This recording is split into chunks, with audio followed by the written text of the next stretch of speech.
of your highest calling. Be the hope of a new day dawning. We're the ones who can make a difference. Let's stand together. Share your gifts with the world that's waiting for a change that we're all creating. It's a moment for our greatness. Let's stand together now. Hello, everyone, and welcome to AGNT Speaks. It is a delight to gather together in consciousness with you right here and right now in this time and space, at this point in your life and at this point in our collective experience. We are here as your leadership council from the Association for Global New Thought. And we're here for a conscious conversation and a mindful moment every week, bringing to you spiritual principles, spiritual practices to help you show up for the world within you and the world around you in conscious and mindful ways. So it is my delight. I'm Rev Erin McCabe, and I serve at Unity Village Chapel on grounds at Unity Village, Unity headquarters. And it is my delight every week to host these conversations and to be with you right where you are. There is never a lack of something to discuss, never a lack of something where we can benefit from applying principles. So I'm just really grateful that our AGNT leadership team and friends of AGNT come together for AGNT Speaks. And I want to give a shout out to the New Thought Network for hosting us. So the New Thought Media Network is hosting AGNT Speaks now. And so shout out to you, Robert Brzezinski. You are amazing, and you are supporting so many conscious conversations and conscious broadcasts. So if you are someone that is part of a spiritual community, or you have something that you're doing and you want to get it out to the world of New Thought in a greater way, go ahead and contact this man, because he is stepping into his power in service to movement of New Thought, making sure that we are all connected, we're all on the same page, and we all have access to the most powerful New Thought principles and broadcasts. So thank you again. And now it is my delight to be one of my very besties in ministry, my friend and an incredible leader, Reverend Kitrell Ross. He serves out at Unity Sacramento. He is the spiritual leader there and the director there. And he has an incredible community, and they're always involved with something, and I would say they're always involved with something big, but this man is a mover and a shaker. If you've heard him, if you've looked at his books or studied his books and his work, you know that he was born and bred in Unity. He is a student of Johnny Coleman. I lean on him myself, and just in the last months, my spiritual community was impacted by some of the gifts that he gave me. And so I shared Rev Kev, I shared in one of my recent talks about your comments to me on I am with you and for you, and how impactful that was for me. And I have heard people talking about that since, that it really hit home for them, and that they're sharing that message with others that are important to them. So I think we all need that these days, right? There's a lot going on, and people are finding it challenging to stay focused on principle, to engage in spiritual upliftment so that they can be grounded and centered, you know, from what we hear on the news to what's going on in people's private lives. I don't know, you know, what you have going on right now and what you're present to in people's lives, but there are a lot of folks that I know, especially lately, that are just going through those very impactful moments that are very, very challenging, both personally and collectively. Absolutely, Rev Erin. And you and I would know, and people like us who are in ministry are on the receiving end of that freight train of the after effects of the pandemic, because people come to see us and share and unload and are in search for ways and tools and tips. And so yeah, it's super challenging to be in ministry right now. We are.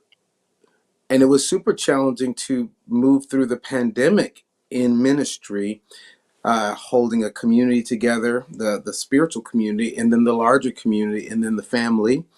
So all of those dynamics were a big opportunity to not just practice, but the practice met the moment of truth. The pandemic was that thing that we had been practicing for. So all the years of praying and meditating and studying and having these conscious conversations met with a real moment in time where we were called to be the thing. Yeah. And I'm finding that there is an onslaught of of opportunity to be the thing. The problem is many of us don't have backup support. So if you're a leader in ministry right now and you're on the front line serving and trying to be in that caring community and cultivating care and getting your arms around folks and standing people up, who ministers to the minister? Who's holding your arms up? Who's being your Aaron, so to speak? And so that's where I find myself. I'm blessed in some ways, but it's still very challenging. It's still very challenging. I hear you on that. I've experienced the same thing, and I think as spiritual leaders, we don't often share that too much because our focus is to support others, not to kind of go get ourselves support. And with everything that's happened in the last 2 years, there's so many communities that have been hurt, so many frontline workers that have had such intense challenges that I would imagine most spiritual leaders have not really shared their own experience of how challenging it's been. But I have read a couple of articles and they brought me to tears because they really resonated. And it's not something that I would share or post. I shared it with my board, but it's not something that I share or post because I, wouldn't want to invalidate someone else's experience of struggle. Yet what we're talking about is self-care. What we're talking about is self-care and also self-care in extraordinary times. And that's for each of us in whatever roles that we play. And certainly as spiritual leaders, it's an interesting thing to navigate because I know so many that, and this article said it right, that it's like after 2 years and going in, and reopening. And I know you recently reopened, right? This Sunday. Yeah. Yes. And it's like there's all this energy of, oh, this is great, we're back together, let's get back to everything immediately and let's just power it up again like it was. And many of us have entirely different staffs. We have different slates of volunteers because of the circumstances around the last few years. The volunteers have shifted. Some people have relocated and changed their lives. Some people have become less involved, all this stuff. And so really there's so much shift and also the dynamics as far as different things like finances or ministry dynamics have shifted. And so it's really this reinventing. And for a lot of ministers and leaders, and I've heard this as well from, very good friends I have in the medical community, is that they're feeling wiped out. Like they're Well, feeling come like, on, Rev. Come on now. Let's just face it. I think I think one of the greatest acts of self-care that leaders can um, uh, offer themselves is honesty and transparency about what's happening with you, with those with whom you serve. I think it's fair for them to know I'm having a difficult time. I think it's fair for them to know I could use more support around me. I need your prayer support to continue. We sit in the front seat of the cockpit of the 747. We see the lightning and the clouds, and by the time they feel the turbulence, we saw it coming. So there's at minimum a double impact of how we are um, uh, how we experience things in these times. And so absolutely, I think it's important that we break that fourth wall, right? We break that wall so that we become more relatable to the people that we serve. And in becoming more relatable to the people that we serve, people people can then tap into their own authenticity. Again, it's always about modeling. It's always about modeling. What are we modeling? We're modeling vulnerability. We're modeling, in the following the master teacher who said, "Of myself, I can do nothing." It's coming to that place of myself, I can do nothing. And in my own life, I'm very present to the fact that I need more tools. And I think I'm pretty good at what I do and all of that, and I need more tools. Right? I have run out of making it up as I go along. I am done with that. There comes a point where it's time to retool, refill, refuel in order to lead in a world that has changed. In my experience, I'm now ordained, and I know it might be shocking to you, but just given how good I look, but I've been ordained for 21 years. Okay. And the world has changed any number of times from the point of the ordination. And when I was ordained, I was more than prepared for the world that I entered at the point of my ordination. Right, Then I because was ordained there weren't even websites then. Like you didn't even really have a website for a church. Come on. Right. So, and then I was ordained a second time. And after the second ordination, the world changed again. I was in 2016. It's 2022 now. So the preparation that I had for ministry at that time, it's adjusted, it's changed, the world's changed significantly, of course, with the pandemic. So, and the demand for spiritual leaders has increased exponentially. And yet, how The equipped are we? people have decreased, though. The number of people in ministry has just been the floodgates leaving. Yes, and it didn't make it easier. If you're leading a community, it did make it easier. And if you're engaged in community in the ways that I am and you are, you're still interacting with the larger world. Um, it made it harder. Actually, the pandemic made it harder to be in ministry because we had to, as you Reinvent. were talking about earlier, reinvent everything and still hold a center of inspiration for the community that was a part of, every week, and then the larger city and state and country where we make our marks. Right. So I believe right now leaders who want to thrive need to cry uncle, like, this is hard as nails for us. And if you want us to continue to be present and available and in front leading, support us personally. In personal ways, see to it that we have what we need to lead. There's a willingness there, you see. It's never not the lack of willing, but reframing for our congregants and our communities, our humanity, and letting them in to see that, I think is a big first step.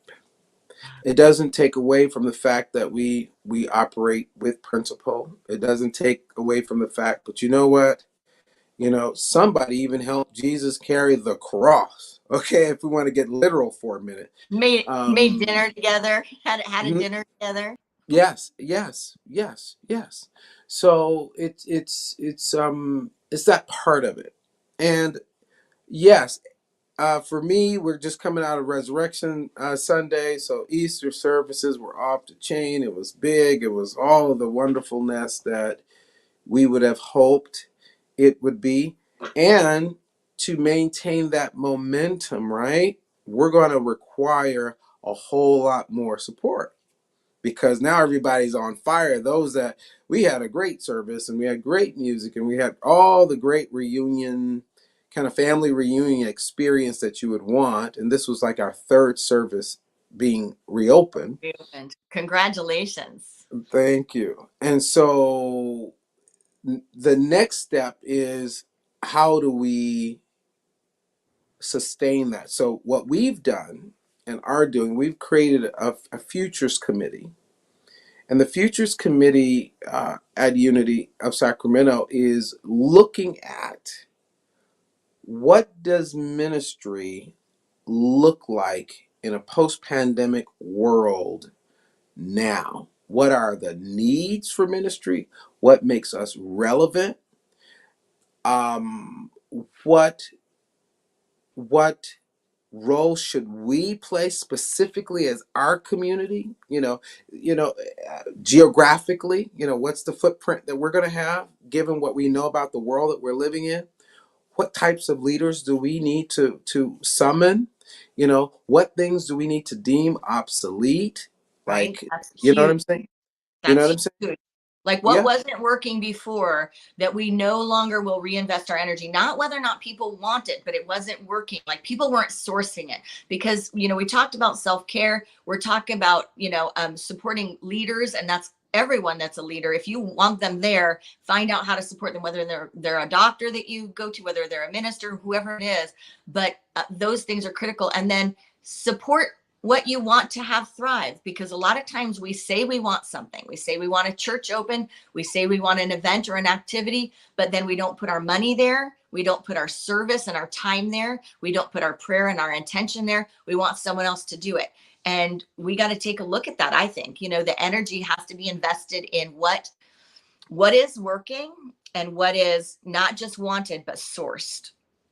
Yeah, and I think your point is spot on, and and right now,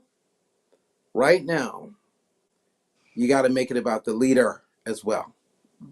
The person who is going to lead these changes has to be considered as an essential worker and ensuring that your mental, emotional, spiritual, physical well-being is needed. If there's this pause that leaders need right now, I mean, they're just a pause, Right. and it's important to have the community understand that this is necessary in order to move into our next iteration. Unlike many of the corporations who have, vast budgets to And record profits during this e- time. exactly. Spiritual communities are not necessarily in the same position, and therefore don't have the luxury of fluffing, fluffing and doing the quick reinvent and shifting and all. So Right. it takes time. And And I like, say, don't always have a backup, don't always correct. have, like right now I have me, and I have people I can call in, but I've had all sorts of staffing changes. So Yeah. I Yeah. feel a little bit like I'm a little island. I have incredible volunteers and all of that, but like you said, it doesn't always feel like you can take that pause. Like it doesn't always No, but like this is so what leadership looks like now is inventing a future that never was. And so if the spiritual community is to exist, this is how we frame this. If it is to exist, leaders will need to be healthy in order for that existence to occur.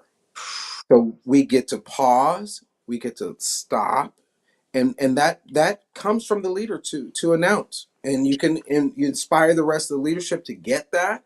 But I'm telling you, we experience in our own movement 50 retirements or resigning and several churches closing. Okay, don't 50 people. Something is off about that, right?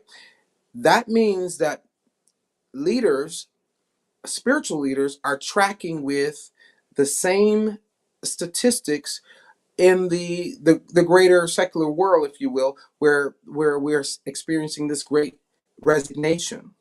So when Mhm. you have spiritual leaders coming into a post-pandemic world saying, I'm out in mass, and that's not just within our movement, that's across Yep. America, in mass, we have to pause and say, wait a minute. If these people who have been willing to serve for 5, 10, 20, some 50 years, devote their entire lives, are no longer willing to press forward, a serious reevaluation gets to occur as to how to best support and buttress leaders for the world that's coming, the world that is, and now the world that's coming. And I demand that. I absolutely demand that, because I believe that it's necessary for me to, when I leave my community on a daily basis, I get to come home to a family. And when I come home to that family, their expectations of me for my family. And I want to be in a healthy way, to be present to my family and other things that I care about in my life. And so leaders get to be vocal and advocate for themselves at this time, for the health, for their own health, but for the long-term health and well-being of the spiritual community that they serve. And you're right, because I mean, as far as modeling, where else but in spiritual community can you model what we can really look like when we have a profession, a job, work, whatever it is, so that it can be healthy. Like, we can't look out at the world to see how that's done in healthy ways, because all we see all over are dysfunctional systems, people overworking, people not living according to their priorities and their values, people feeling like their worth is based on their productivity, all of these things. And, when I look back at the last couple of years, there's no way to make up the time that was felt critical. It felt like urgency. Like, for me, it felt like I have to be there, on all these Sundays. I have to be with my people. I have to keep trying and figuring out how we're going to do this. I have to look at that. I have to support here. And so it felt like, I couldn't pull back at all and do some of the self-care that I needed to do. And then you get to here and it's like, well, you can't quite catch up. Like, you can never quite make that up. So all you can do, like you said, is stop in one moment and figure out what is healthy from here moving forward. And I know for me, it's a big challenge. Like, I did, what you said multiple times, as far as, letting my board know, I need help. I can't feel alone here. I need your help. I need them in these ways. I need support.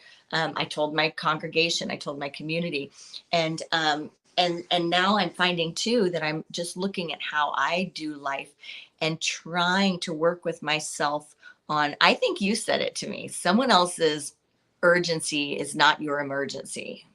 Did you say that to me? Like, Yes. don't let someone else's urgency be your emergency. And I'm not talking about pastoral care and spiritual community. I'm talking about the onslaught of things that constantly come at you, that are vying for your attention, that everyone else thinks is a priority, structurally, behind the scenes, staff wise, all that. And for me, I'm really working on having that as like a mantra and bringing it back to me, to really ask, like, is this an emergency? Is this urgency? Because I can tend to just be constantly doing it, constantly looking at each thing as an individual case, right? And when you do that, it is nonstop. And then you don't have space at the end of the day to spend time with your family, or, you know what I mean? Yeah. You're Yeah. always distracted. You're always pulled into something. You're always on your phone. You're always responding to something. So I'm working on telling everyone, okay, these are my contact days. These are the days that, unless it's urgent, these are the days for normal business to interact, have meetings, converse. And I am having to really look at my own habits and my own practices, because I generally tend to have really supportive boards that know that I, you know, give it 110%. So they are usually encouraging me to take care of myself. It's just whether or not I can see that I can let some things, like, I can't do everything all the time. The list is so long, and it's working with that to really, I don't know if it's self-worth or self-respect or self-value, but there is something in there that is looking to be grounded. hmm Yeah, and it's just maturing. It's maturing in your role and maturing in your leadership journey. And one of the insights that I received over time, especially when people value what you have to offer, people will stand in line for it. Mm. And in that they value what you have to offer, they value the encounter, they value the time, they will stand in line. And in the meantime place, they start solving their problems because they're living in a place of expectancy. They're expecting something awesome to occur when they get to you. So now you've triggered in a person the ability to start resolving, start living in a place of expectancy. And whether they're conscious of it or not, they're looking forward rather than looking, situationally. They're lift up now thine eyes and look from the place where you are. So when you say, okay, I'm available in 2 weeks, 3 weeks, 4 weeks, a month from now, and how many of us have to do that often with our medical practitioners, right? We can't get you in for another 2 months, Rev Kev. Unless it's an emergency, then you go through the emergency room. I won't be there, but whoever is, serves the emergency room, right? So that kind of thing. So people will stand in line for what they believe will bring value to their lives. And so then who really is it that needs to be disciplined? Right. It's me. Right. I'm not here to fix people. Right. So I want to check my need. I want to check my need to rescue. I want to check my need to fix and save and all of that, because I'm just available as an avenue through which others make their own discoveries. Right. And that takes a lot of pressure off. Yeah. And for me, Um, it's a lot of administrative. For me, the onslaught is more administrative, but it's the same thing of knowing balance, mhm. discernment, and like, does this really need my time right now? Because a lot of times it'll be like, here's all this administrative stuff, but there's a person. So it's like I always go like, okay, I can drop it when there's a person, but when there's not a person that needs me, I can consume my own time with the administrative stuff. And Eh, eh, I have had experiences where how many years have you been in ministry now? 15. Okay, so at 15 years in ministry, it's time to redesign that if you choose to have longevity. So, like, administrative is maybe that's 5% of what you do, Oh, because I'm that's holding that that. vision. Kevin, yes. Let me tell you, but this is in as much as we are influencers and everything else, we are not enslaved. We are powerful creators, manifestors, and all of that. We tend to, as leaders, prioritize ourselves last because of this kind of sacrificial sort of model we've been handed. And when we walk away from ministry, we walk away taking with us memories, but not much more than that. And so it is critical that we educate our communities on the real value of our presence in ministry. And the real value of your presence in ministry there is not, how much paperwork you can push and how many meetings you can organize and all of that. That is not why I would come there to see you.